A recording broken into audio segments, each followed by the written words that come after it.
The Limit Children Hospital is a multi-specialty children hospital with advanced specialty in neonatology, pediatric cardiology, neurology, hematology, nephrology, and vaccination. We provide a variety of clinicians to help deliver the best possible care. Our physicians and nurses have been recognized by a number of independent organizations for overall excellence. We offer consulting services, regular nursery care, premature birth care, and treatment of babies with mild to severe illnesses across our different integrated facilities. Our neonatal intensive care units are well equipped with infant warmers, incubators, phototherapy, monitors, ventilators, and oxygen hood or nasal cannula. As a baby's and family's first pediatric caregiver, our neonatologists often begin their work by providing prenatal consultation to women experiencing preterm labor, carrying multiple babies, or following the finding of a possible congenital malformation that may require special preparation for the birth and coordination of treatment services for the infant.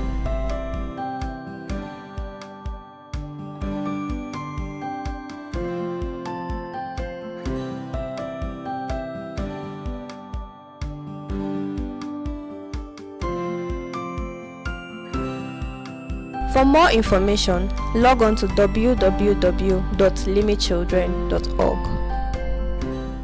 To the business of today, so we are handling this topic titled Management of Childhood Hypertensive Crisis in Nigeria. We'll be looking at challenges and options.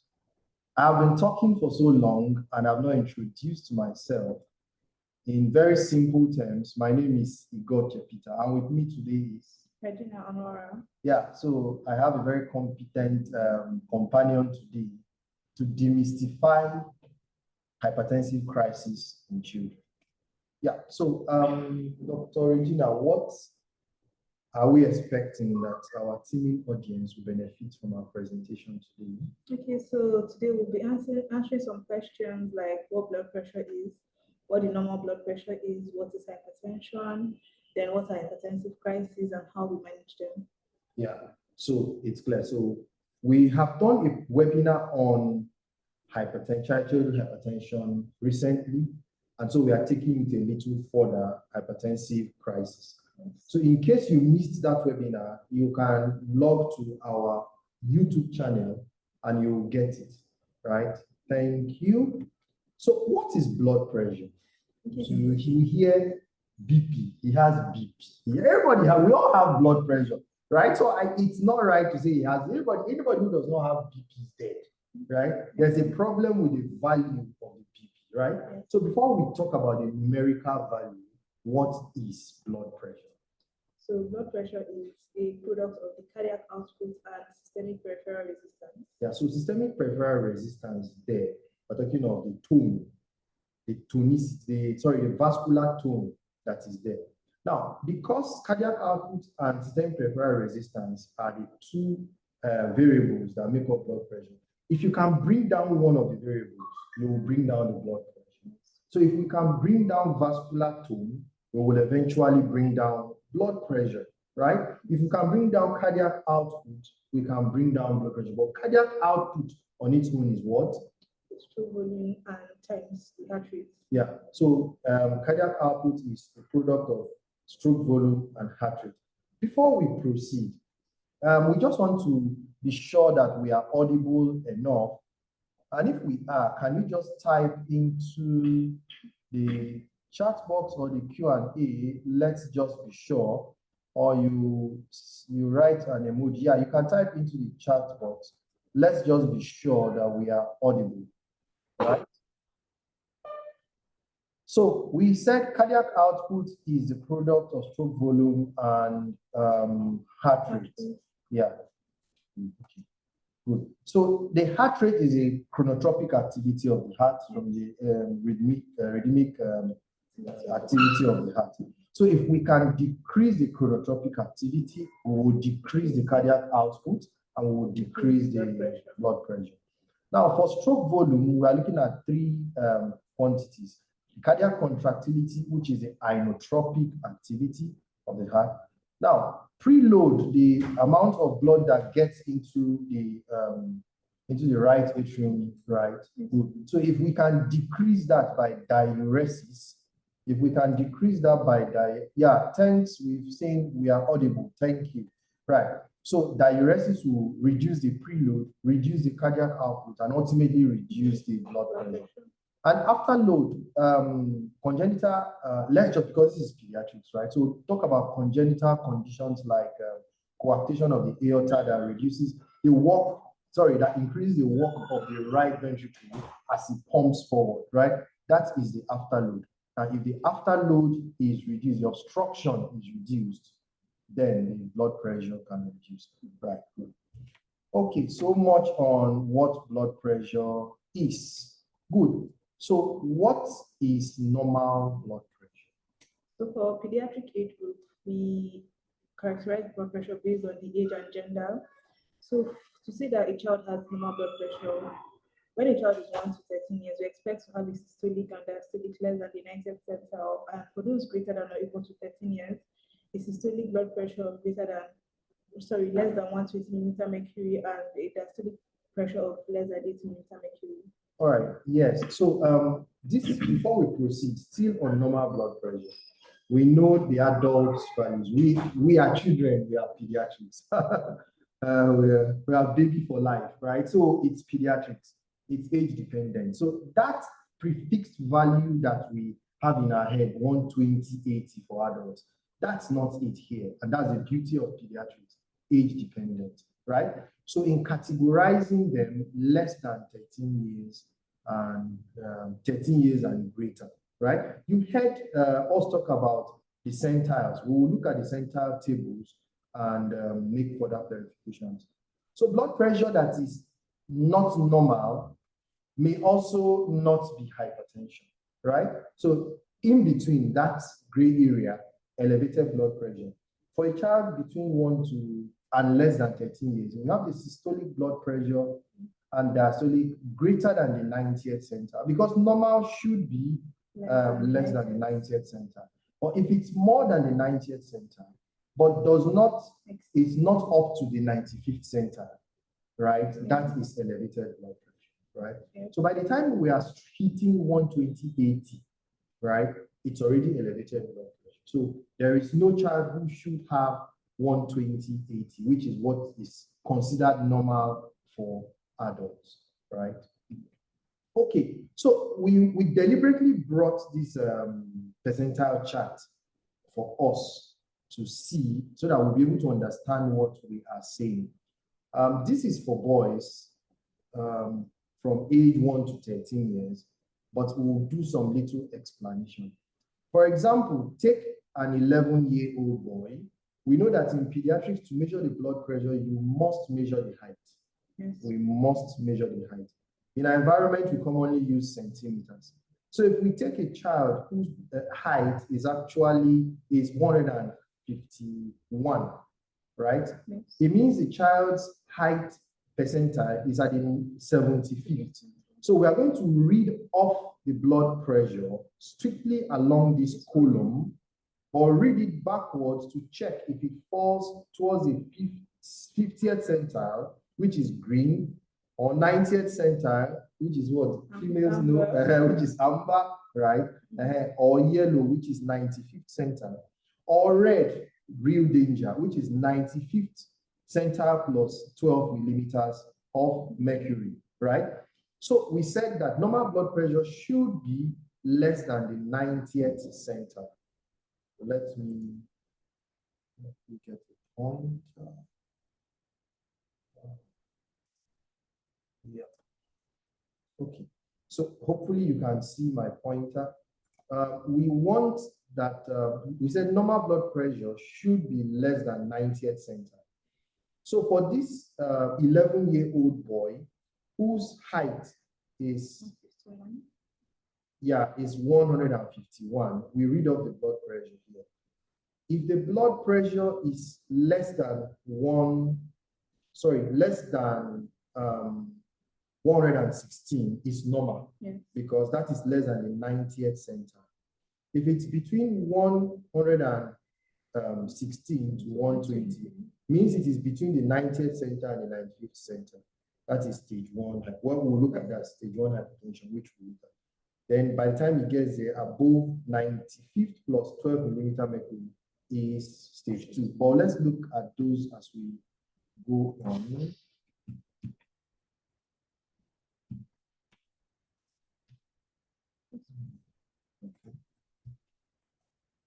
Okay. All right.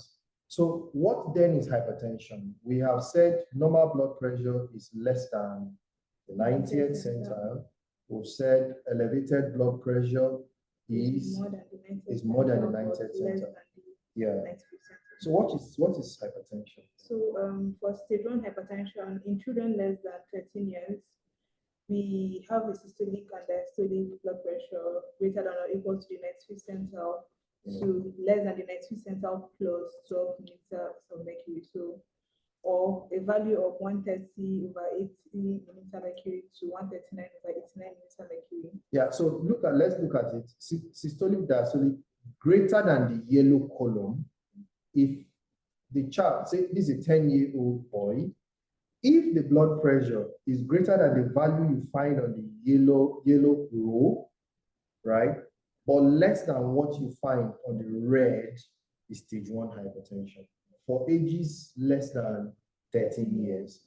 But once it's 13 years and above, it's approximating adult values already. So stage 2 is for children less than 13 years, a diastolic and systolic blood pressure greater than or equal to the 95th centile plus 12 millimeters mercury, or greater than or equal to 140/90 millimeters of mercury. Yeah. So whichever way, they are all above the red. Yeah, good. So now absolute value of red is actually stage 1, but a value greater than red, right? No, sorry. What we say, yeah, less than red, stage 1, but red and above is stage 2 hypertension. Yeah. We are setting these basics down so that by the time we get into the crisis, it makes it far easier for us to follow. What then is hypertensive crisis? That is why we are here today. So we say one is hypertensive crisis when there's an acute episode of severely elevated blood pressure with the potential for end-organ damage, often exceeding the limits for stage 2 hypertension. And then I wish I could ask our audience, if we say often exceeding the limits for stage 2 hypertension, can anybody type into the Q&A section, what is the limit for stage 2 hypertension? Right? If you get that, we give you one land free in naval quarters. Yes.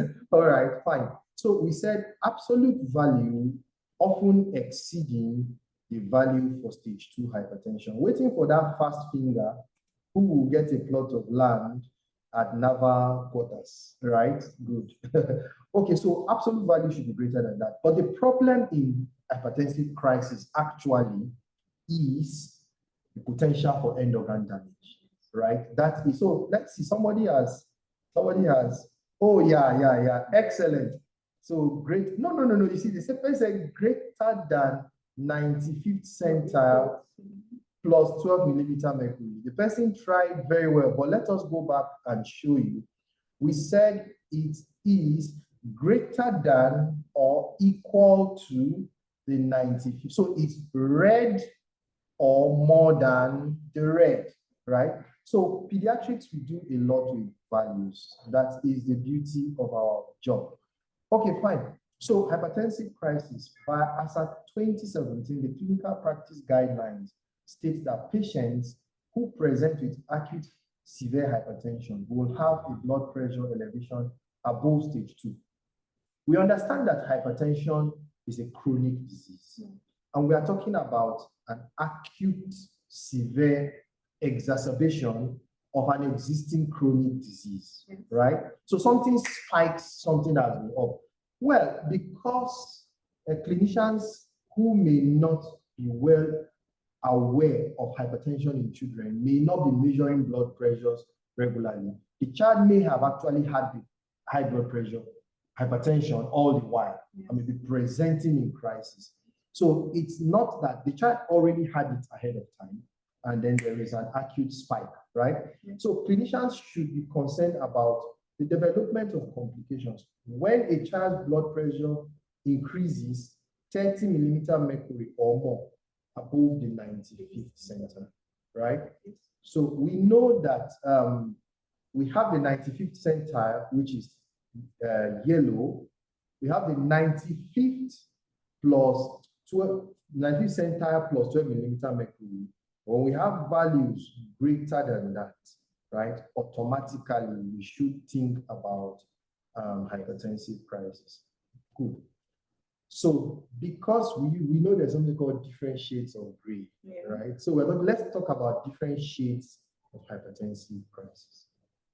So while patients can present with similarly high blood pressure, is not a criteria to how severe their symptoms might be.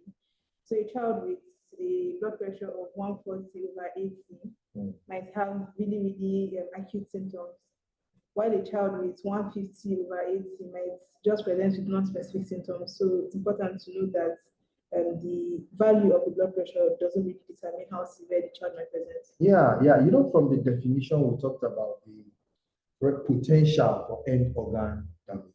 So we want to put before us a scenario of 3 different children. Let's say they are 9 years old, or 11-year-old, 3 children like that. 1 and 3 of them are hypertensive. 1 is 150/100 and bouncing in the log. No symptom, chronic hypertension. The other one is 140 and already has neurological 140/100. By figure value, that value is less than the 150, but the 140/100 is already having neurologic symptoms. Then we have another 150/100 that is vomiting, headaches, non-specific symptoms. So that the blood pressure is above stage 2 could be a markedly elevated chronic hypertension, or that it is an exacerbation which is an urgency, or an exacerbation which is emergency, right?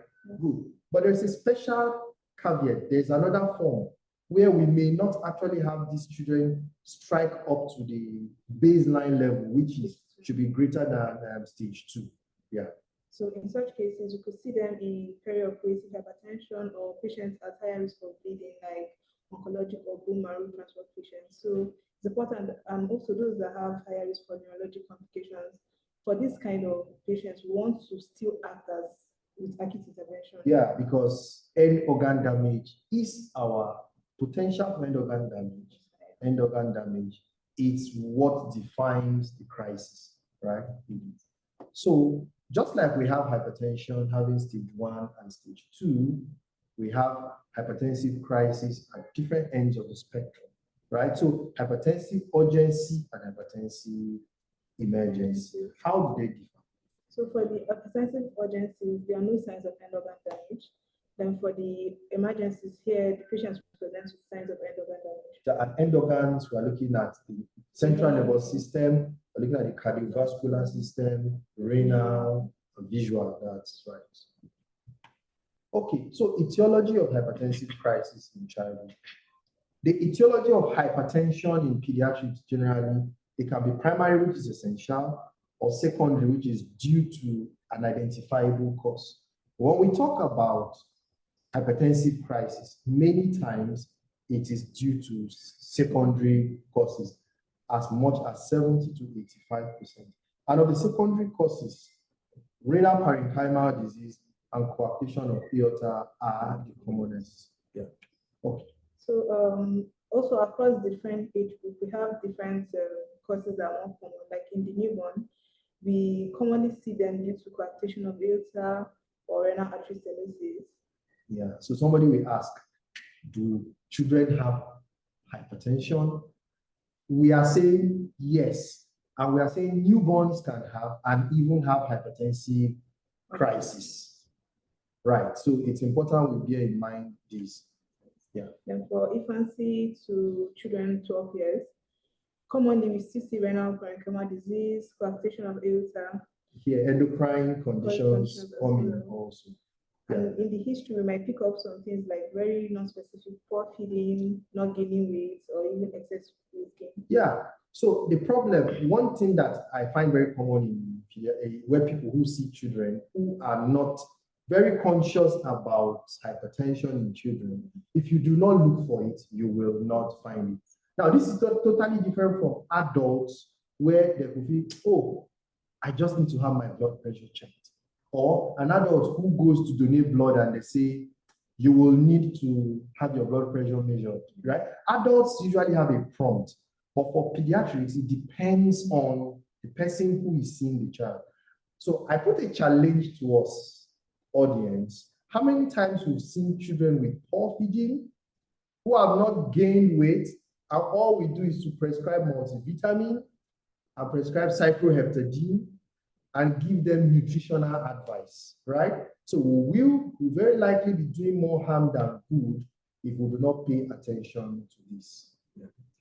Okay. So then in adolescence, here there's a tilt towards the essential hypertension, but also other etiologies like substance abuse, use of even metabolic syndromes, parenchymal, renal parenchyma disease, and still coarctation of aorta. Yeah. So everything can come in here at this stage. Right? Okay, so while we are taking history, it's important that apart from tracing the etiology, we want to set record straight at this point that although the presentation is on hypertensive crisis, we are managing the entire child, right? So we've seen the various etiology. The full care for that child is not just crashing down the blood pressure. We're also interested in identifying that secondary cause and treating that secondary cause. But because management starts with history taking, we want to be sure about non-adherence to prescribed antihypertensive medications, right? Yes. Because it's every day. They just have to take it every day and there could be burnout, right? Fine. So you have adolescents with some funny behaviors that is relative to their age and say, what will happen if I do not take this medication? Non-adherence and then it spikes. Or abrupt withdrawal of antihypertensive medications. What else? Or substance abuse with cocaine and amphetamines, or even use of some over-the-counter medications. Yeah. So you see, non-steroidal anti-inflammatory agents are drugs that are commonly abused. One of the things that many people fear is a gastritis, right? Yes, that is acute. They will present. The child will complain. So you see, the child with sickle cell is at risk of multiple pathologies, right? By the way, we know that their blood pressure should be monitored even starting earlier than 3 years compared with general population. Now, they are also at risk of receiving so much doses of non-steroidal anti-inflammatory agents. So these histories are important. Yeah. So we want to look at the pathophysiology very briefly because our target is how to take care of the child, right? But there is a spectrum. Right. Yeah. So the spectrum goes from mild to severe. So for the milder ones, we see in hypertensive urgencies and the more severe symptoms in hypertensive emergencies, despite the similarities in blood pressure. And it's important to note that the value of the blood pressure we get is not key to management. It's the presentations with the end organ damage we are really looking out for. Yeah, perfect. So we are looking at what are the symptoms that this child will present with. Hypertensive crisis usually have multiple causes. So we said 70 to 80%, 85% due to secondary causes. So if we say secondary causes of, so if you have 10 children with hypertensive crisis, 10 of them could have 10 different reasons why they have hypertension. Yes. But if we're talking about the pathophysiology, we want to get the lowest common denominator, right? Bring it down to the common pathophysiologic pathways, vasoconstriction, disruption of autoregulatory mechanisms in the blood vessels, and activation of the renin, angiotensin, and aldosterone. Yeah. Okay. So we said that the renin angiotensin, so angiotensinogen is released when the renal perfusion drops and it is sensed at the macula densa cells. it triggers the release of angiotensinogen, right? So sorry, triggers the release of renin that breaks down angiotensinogen to angiotensin 1. Then the lungs release angiotensin converting enzymes that now convert angiotensin 1 to angiotensin 2. Once we reach angiotensin 2, the reaction has crossed the rate limiting step, right? It can go through multiple pathways, right? There could be upregulation of the nicotinamide adenine diphosphate, the reduced form, the oxidase, and this will lead to increase in reactive oxygen species, and this causes vascular injury, leading to vascular permeability, endothelial damage, resulting to hypertensive crisis. Now, angiotensin 2 can also augment the release of norepinephrine. Now, these are vasoconstrictors. When it causes vasoconstriction, we remember peripheral vascular resistance has increased, and we say blood pressure is equal to cardiac output times systemic peripheral vascular resistance. So that spikes up the blood pressure. It can go directly because it's a potent vasoconstrictor itself. Also, finally, damaging blood vessels through multiple pathways where there's release of inflammatory mediators. So here we're talking about symptoms that we see and the possible causes that present us. So a child that comes with sorry. So just dear listeners, this aspect is really important because we said that our focus is not just to knock down the blood pressure, it's to treat the child. So we want to identify this child has this symptom. So it is very likely that this is the secondary cause. And so this is what we look out for. So in some children, they might present with exophthalmos, tachycardia, excessive sweating, weight loss, diarrhea. So this child might actually have hyperthyroidism. Very good. While we are taking care of the crisis, we still want to tackle the hyperthyroidism because I mean, loading the child with antihypertensives without taking care of the hyperthyroidism is effort in futility, right? Good. And for instance, a child with the big peripheral pulses or low blood pressure in the lower extremities should be pointed to aortic coarctation. So we also want to address the main cause aside taking care of the acute presentation. Fine. So if you're able to auscultate a buoy in the abdomen, taking of renal artery stenosis. Okay. So we take a commercial break at this point. Caring for the carers.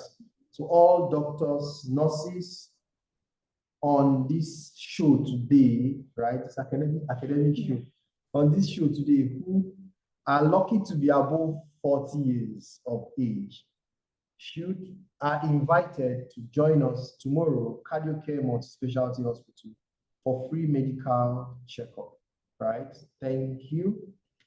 Okay, so what are the clinical features? Clinical features of hypertensive crisis.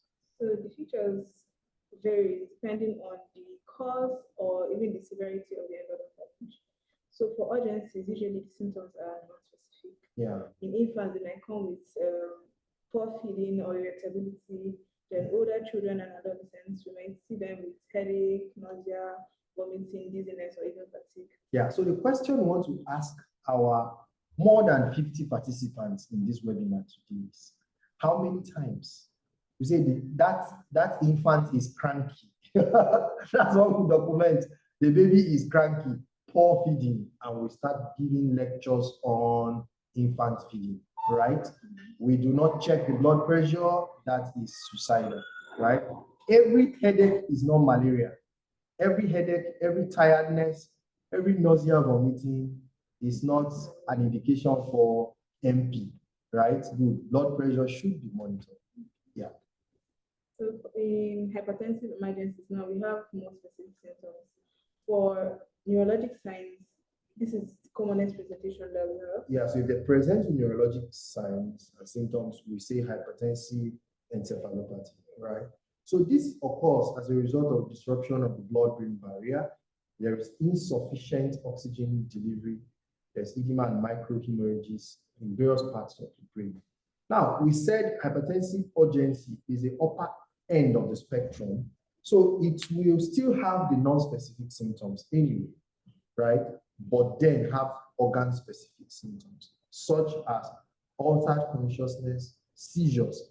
So the challenge is how many times we just say give phenobarbital. That child convulsed. Yeah, they say, Chief, the child just presented 9-year-old with convulsion, give phenobarbital. Check random blood sugar, give phenobarbital. No, if we forget the blood pressure, we'll very likely be causing more harm. Right. So for non-specific, we have features of, there's something we call PRESS. Yeah. That's the posterior reversible encephalopathy syndrome. This one, children with it might come with headache, nausea, altered mentation, seizures, and focal neurologic deficits, and even blindness. So usually there's an overlap. Yeah, there's an overlap between PRESS and the visual disturbance of hypertensive emergencies. Now, posterior reversible encephalopathy syndrome, there's affectation of the various parts of the brain stem, basal ganglia, the cerebellum, cerebral, everywhere. So the blood pressure, of course, they're receiving blood, so a lot of places are affected. But if we can get a combination of these symptoms, some non-specific, right? But with focal neurologic deficit, blindness, seizures, you're dealing with PRESS, right? Good. Then other features, the other symptoms that may be affected, like for the visual signs, child could come with tachyedema, optic neuropathy, and even blindness. Yeah. For the cardiovascular system, there's cardiovascular remodeling that leads to left ventricular hypertrophy that presents as congestive heart failure, with dyspnea, then chest pain. Then for the renal system, here there's renal damage and leads to hematuria, flank pain, and oliguria. Yeah, so there is a hyponatremic hypertensive syndrome also. Yes. Yeah, HHS, which is associated. Polydipsia. Yeah, good. So here there's polydipsia, polyuria, but no polyphagia, no hyperglycemia, no ketonuria, because usually when clinicians see here polyuria, polydipsia, right, you think of diabetes, right? So, and we quickly check. So you see, this child could have a hypertensive encephalopathy and have a mixture of the non-specific signs of dizziness, right? And then has polyuria, polydipsia, right? You won't jump into insulin because that's hyponatremic hypertensive syndrome, right? Not a DKA. So how do we evaluate these children starting from history? So once to find out their presenting symptoms, to ask for medical history, like any surgeries for coaptation of aorta. Yeah. In the perinatal history, we want to find out if this child was preterm very new birth with any history of umbilical artery catheterization. Yeah. Then for other histories like psychosocial, family history, and medication history. Then in adolescence, we find out if the child is on any, for females, oral contraceptive pills, anabolic steroids, or use of hard substance. Yeah, all right. So we treat them as patients. So history has also talk of physical examination. So blood pressure measurement in children is strictly auscultatory method using the mercury sphygmomanometer, except for children less than 1 year, and neonates where the oscillometric method is more standard. DINAMAP is more standardized because you need the method of measurement to read off your values, right? So the reference values we had, the percentile tables we had, were drawn from children between the age of 1 year and above, and they were based on auscultatory method, right? So other cardiovascular system examinations, including displaced apex beat, because we said cardiovascular remodeling, right? So displaced apex beat, presence of gallop rhythm, murmurs, and abnormal heart sounds. For abdomen, we auscultate for bruit, which will indicate renal vascular abnormalities. We normally know that we palpate for the liver for the tender enlargement of the liver. Central nervous system examination should be fully done. Now, pediatricians, people caring for children should be able to use the ophthalmoscope to look into the back of the eye, right? But if you are not able to, we get the ophthalmologist to look into the back of the eye. So we are, by this examination saying we assess for end organ damage in all children with hypertensive emergencies. Right. Good. So imaging, so we've done history, examination, now imaging and laboratory workup. So for baseline, we start with urinalysis, complete or full blood counts, and serum chemistry, particularly the electrolyte urea creatinine. Then for renal and adrenal systems, we want to do the serum cortisol, renin, and aldosterone levels. And urinary creticolamines for children with possible phacocytoma, and CT angio, MR angio for renal artery stenosis. However, this lacks sensitivity for detection of an intraparenchymal stenosis. So whereas it will pick the stenosed vessel, it lacks sensitivity for the effect of that stenosis distal to the point of stenosis in the kidneys. So for the CNS neurological, here cranial CT MRI for intraparenchymal bleeding, and then the press spoke about so posterior encephalopathy syndrome. For the cardiac system, chest X-ray, ECG, and echocardiography.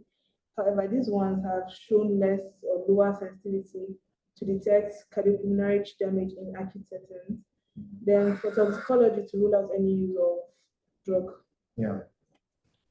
It's okay. So, how do we treat? We have one aim. So we have an aim of treatment. You see, because this presentation is hypertensive crisis. So the children with hypertensive crisis do not have end organ damage yet.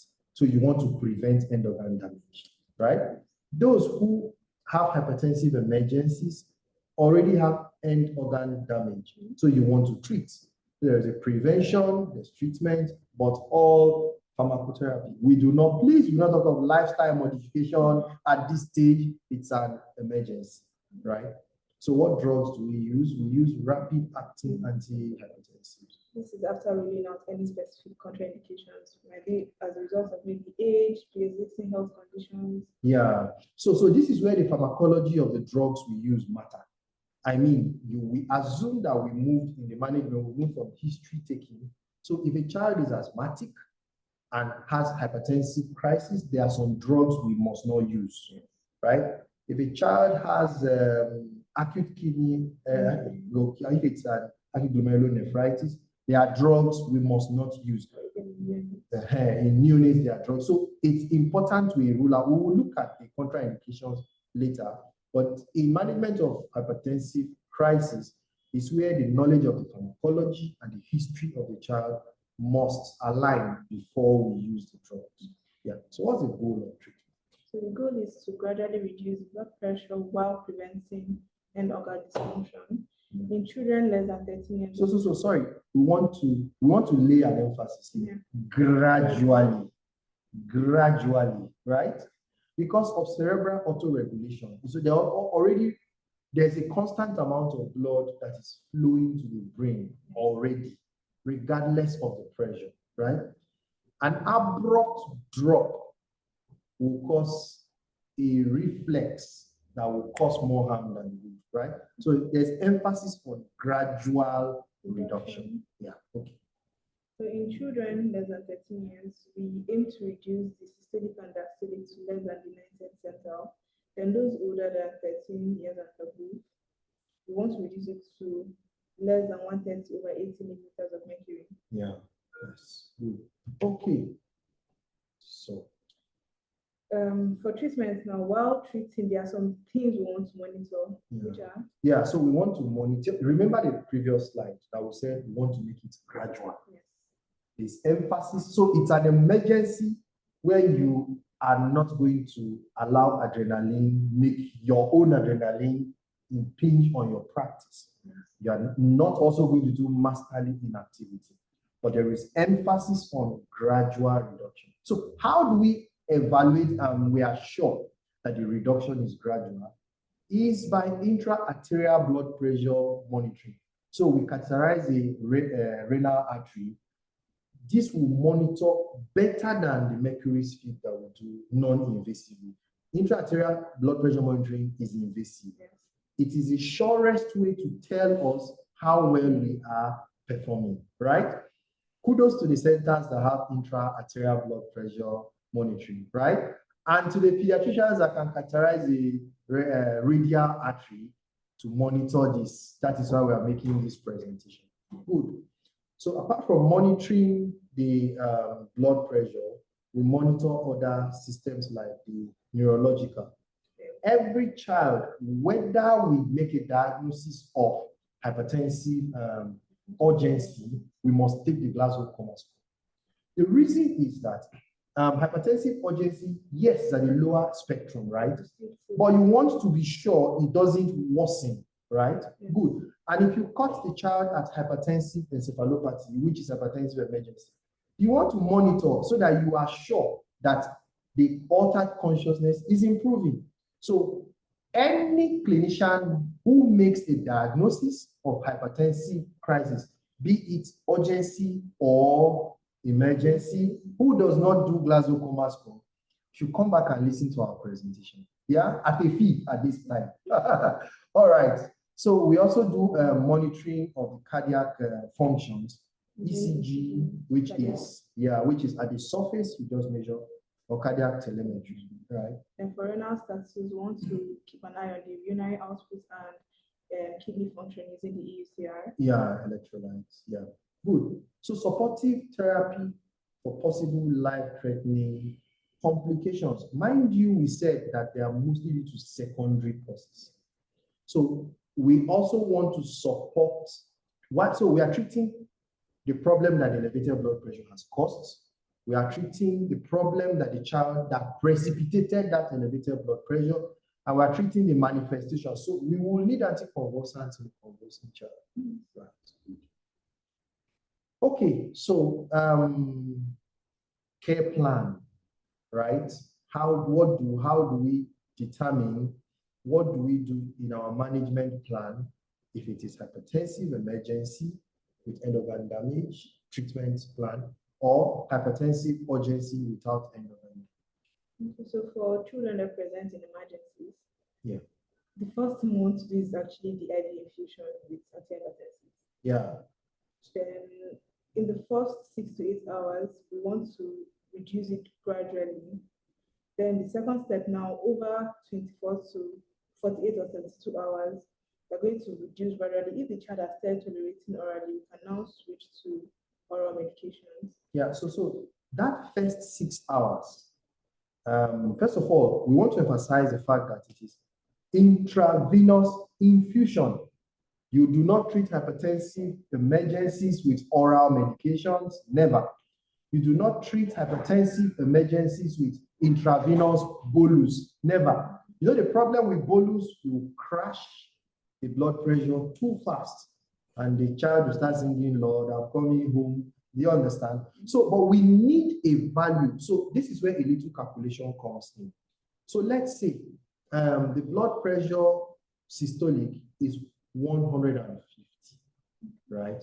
We want to know, you say, we want to reduce it by 25%. So 25 over 100 times 450 gives you the value.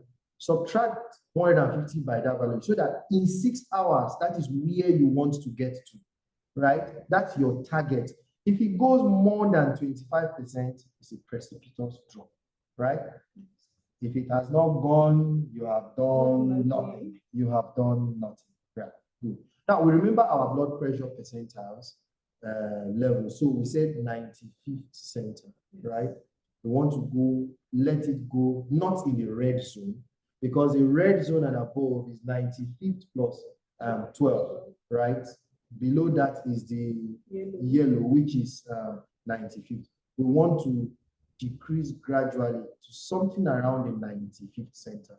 Now, that is within the first 24 to 48 hours.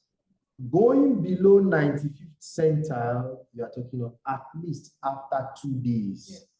It's an emergency. Please, let's not do more harm than good. What about urgency? In urgencies, usually if they are able to take their medications by mouth, we give the oral medications. But if they are not unable to do so, we might start with intravenous infusion of those Yeah. afterwards. I would always prefer intravenous infusion. I will always prefer intravenous infusion, right? So that's it. So let's make progress. Now, we want to look at algorithm, right? Because we are going to go to the pharmacology of so many drugs. And if we jump into that without you having the mental picture of which drug you should use when and at what stages, right? We may get confused. So if it's hypertensive crisis and we determine that it's hypertensive urgency, then we are doing oral, right? So istradipine or nifedipine could be used first, right, as the oral medication, which is also rapidly active, or clonidine, minoxidil. But please never forget old good furosemide, right? Old good furosemide. At least every center you will start furosemide, right? But I mean, all these other drugs should also be available. What if it's an emergency? It's an emergency. You know that we're using intravenous drugs. Yeah. So commonly, the nicardipine or our good old labetalol. Yeah. However, I want to avoid labetalol in those with hyperkalemia and acute heart failure. Yes. Then we also use sodium nitroprusside, but while doing so, we monitor for toxicity. Then the phenolphthalein, hydralazine, and enalapril. Yeah. But we avoid this in units and those renal failure. Yeah, so you see why we said we need to know contraindications. We will give more contraindications to the drugs, but you cannot use enalapril for a unit. Never. That is bad, right? So these are the drugs, right? So let's look at the drugs bit by bit. We deliberately looked at the algorithm so that we know which drug is used and in what sequence, right? Based on availability. Now, let's take, first of all, hypertensive emergencies, where we use the parenteral drugs. Please, intravenous infusion. Labetalol is the first on the list here, but quickly jump quick to the contraindications column to the far right. You do not use labetalol in an asthmatic child.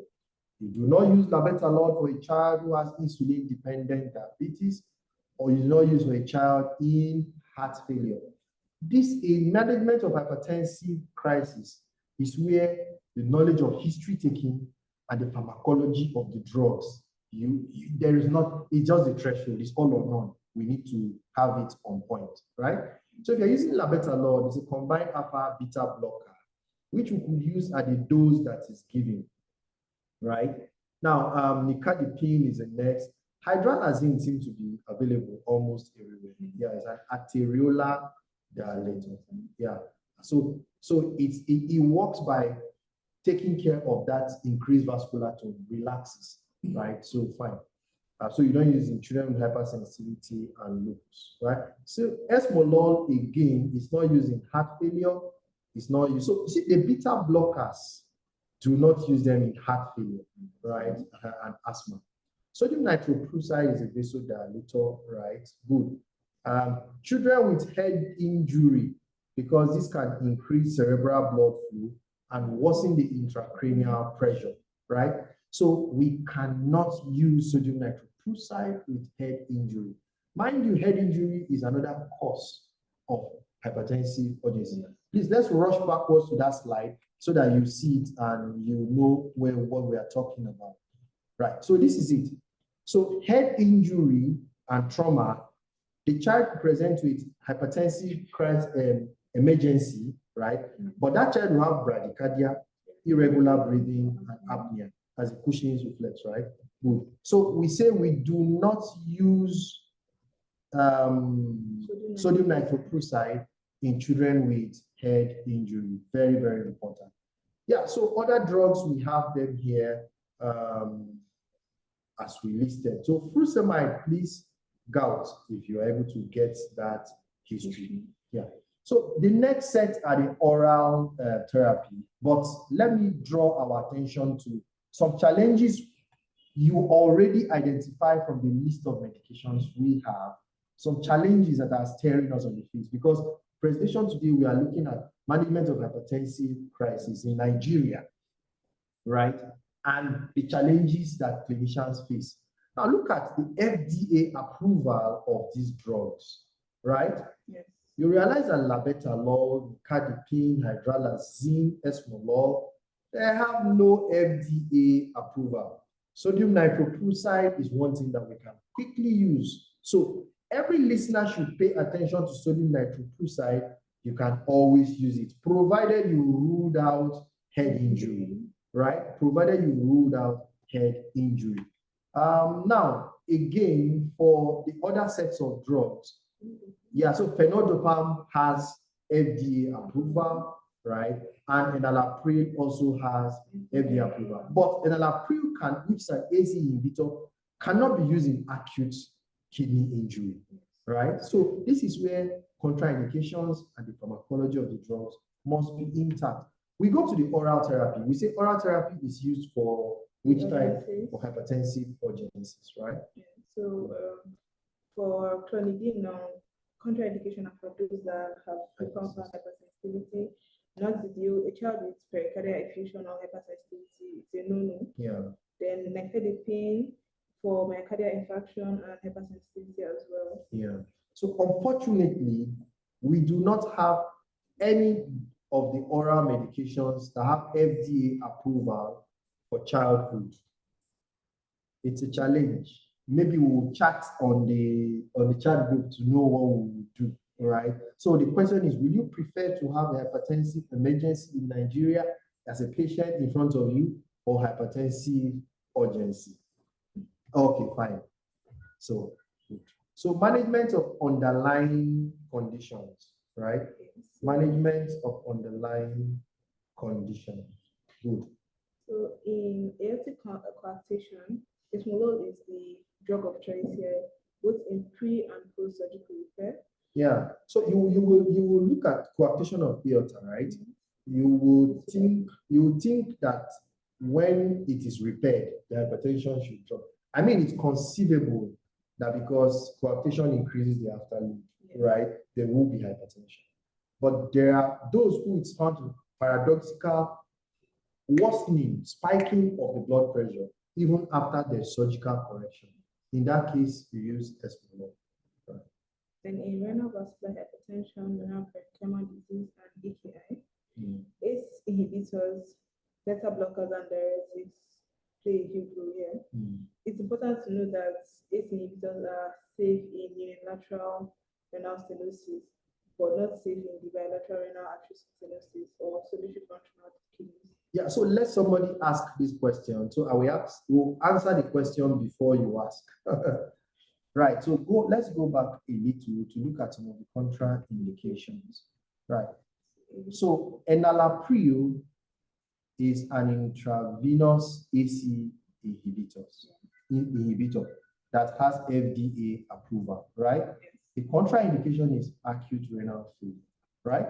Now we come here and we say for renovascular hypertension, renal parenchymal disease, and acute kidney injury, we say ACE inhibitors, beta blockers, and diuretics. Please skip ACE inhibitors for acute kidney injury, right? Because renal parenchymal disease can be chronic glomerulonephritis, right? It can be used just to make sure that point is very, very clear. So in management of the underlying conditions, still on that, for renovascular hypertension, renal parenchymal disease, and acute kidney injury, beta blockers are safe, whether the renal artery stenosis is bilateral or So because they reduce renin release, remember the pathophysiology, whatever triggers the release of renin for the macular denser cells will cause conversion of angiotensinogen to angiotensin 1. And provided, the cascade kickstarts, then the lungs release angiotensin converting enzyme, and it converts angiotensin 1 to angiotensin 2, and the cascade is triggered. So, but beta blockers reduce the release of renin from the kidneys, right? So, old good furosemide, right? Furosemide is good in glomerulonephritis and acute kidney injury. It counteracts the sodium and water retention. Sodium and water retention will increase preload, right? increase preload, right? So, and preload will ultimately increase cardiac control. Yeah, so blood pressure goes up. So that's how the furosemide works. When pharmacological therapy has failed, surgical revascularization, autotransplantation, or nephrectomy will be indicated, right? Good. We believe, dear listeners, that we've done good justice and taught the management of hypertensive crisis in Nigeria. Now, let us look at the challenges, because after gathering all this stuff, can we practice it? What are our limitations? We found that the guidelines, according to AAP, did not include children with obesity for establishing age and sex. Because normally when an obese child walks in, we expect that they would have higher blood pressure readings. Yeah. So now we don't know if their cutoffs for stage 2 is not covered from our percentile charts. So the percentile charts we had discussed earlier, obese children were an exclusion to the population that was used in developing that percentile chart. So if you have an obese child whose blood pressure, using the percentile chart, which is what we have to deal with, is showing values greater than stage 2. Is it really that? Maybe not. So those are the challenges we have. And the child has some other non-specific symptoms due to malaria. Are we going to start treating as hypertensive urgency, right? These are challenges we have in our environment. So with absent features of hypertensive emergency, they may present unique diagnostic challenges. But please, once we have any sign of emergency, go ahead and treat as hypertensive emergency, right? So the children who were used, Nigerian children were not involved, right? And we know that blood pressure, it differs, right? There are genetic determinants of blood pressure levels, right? So we have not developed local guidelines. It is a call to us to make this work, and that is very possible. So these other challenges that we've encountered unavailability of risk of size in a lot of centers, or even the intra-arterial blood pressure monitoring for emergencies. Yeah. And sometimes when we want to treat, we notice that our list, a lot of FDA approval is lacking for most of the medications that we can use. Yeah. Okay. So these are challenges that stare us in the face in Nigeria when we want to manage these children. So what are the opportunities we have? Telehealth is one of it. Just to let us know that every participant in this webinar has the chance to join our WhatsApp group for Abuja perinatal. So we have WhatsApp group called Perinatal Symposium Group, where every participant has the chance to join. So we could always work together, even after this webinar. So telehealth is that you have a child somewhere, you measure, we could always chat, questions asked in the group, we'll always receive speedy answers. And if it's not clear, referral is important, right? So we are making this presentation, we can manage it. Referral is very, very important. Now, collaboration. So we know that managing this kind of cases is not just like pediatrician, nephrologists. We need cardiologists, in some cases, endocrinologists, alongside nursing team and other healthcare professionals. This is because the etiology is, there are so many. We say 70 to 85% secondary causes, right? So as diverse as the secondary causes would be, that is how multiple disciplines are necessary in the treatment of hypertension in children. Yes, good. So we have the link to the WhatsApp group that has just been posted into the Q&A box. We have come to the end of today's presentation. We do not know if you have any questions. You can send in your question to the Q&A box. But as we conclude, we want to emphasize on the need for individualized care, where we assess patients that present with high blood pressure, with emphasis on the evaluation for end organ damage, rather than just the specific number that comes. And then it will prompt our us as clinicians to know if you're managing it as emergency or urgency? Yes. So we are not only after numbers. First of all, we must measure to know the numbers. Yes. First of all, we must measure to know the numbers. And then when we get the numbers, we want to know whether we have associated symptoms. Thank you. We are open to your questions. We are very ready to respond to them. Good. Thank you. We want to still remind our listeners that there is the biggest cardiovascular symposium in Nigeria is holding very soon in December, Thursday, Friday, 11th to 12th of December, where a lot will be done about hypertension, diabetes. You will not leave there without learning ECG, basic life support, advanced life support, and you will live with algorithms to manage many common cardiovascular diseases. Yeah. Thank you all.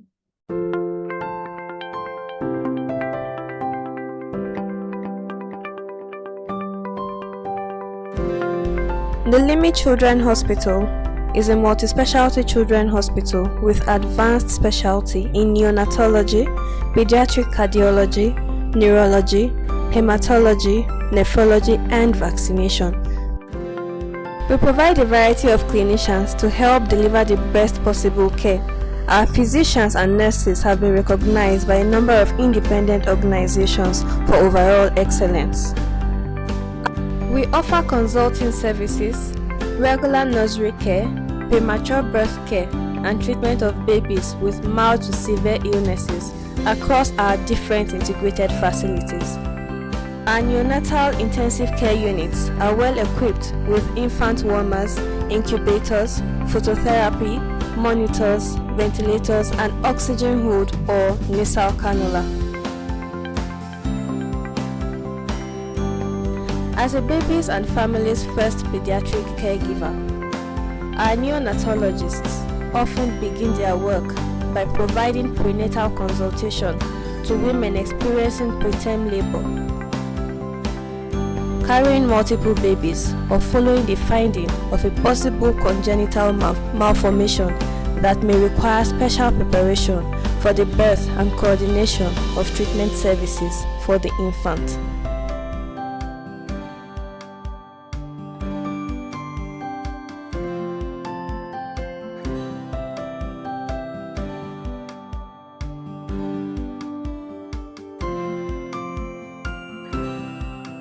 For more information, log on to www.limitchildren.org.